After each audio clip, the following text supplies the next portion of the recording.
Baseado em tudo que a gente já falou anteriormente, vale a pena a gente trabalhar com os 8 mitos da proteína vegetal. É um artigo científico publicado já há um tempinho, ele é de 1994, e esse artigo, apesar de ser antigo, ele é usado até hoje pela Organização Mundial de Saúde como um artigo de referência. Então eu estou pegando da fonte mesmo para a gente observar quais são esses mitos e qual é a verdade. Então o primeiro mito diz que as proteínas vegetais são incompletas, ou seja, elas são carentes em aminoácidos. A verdade é que alguns alimentos específicos podem apresentar teores baixos de um ou mais aminoácidos específicos. A combinação de alimentos de grupos diferentes fornece todos os aminoácidos em ótimas quantidades. O segundo mito diz que as proteínas provenientes de fontes vegetais não são tão boas quanto as provenientes de fontes animais. A verdade é que a qualidade depende da fonte da proteína vegetal ou da sua combinação. As proteínas vegetais podem ser iguais ou melhores do que as proteínas animais. O terceiro mito diz que as proteínas de diferentes alimentos vegetais devem ser consumidas juntas na mesma refeição para atingir um alto valor nutricional. E a verdade é que os aminoácidos não precisam ser consumidos todos na mesma refeição.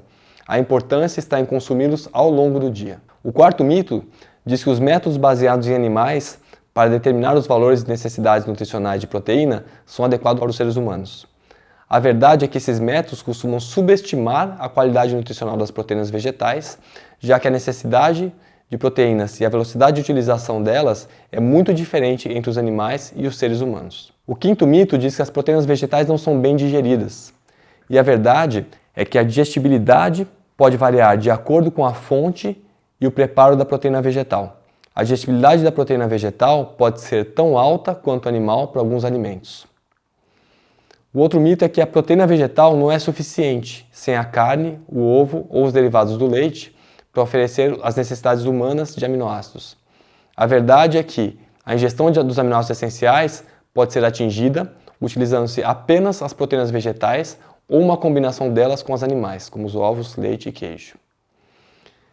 O outro mito é que as proteínas vegetais contêm seus aminoácidos desbalanceados e isso limita o seu valor nutricional.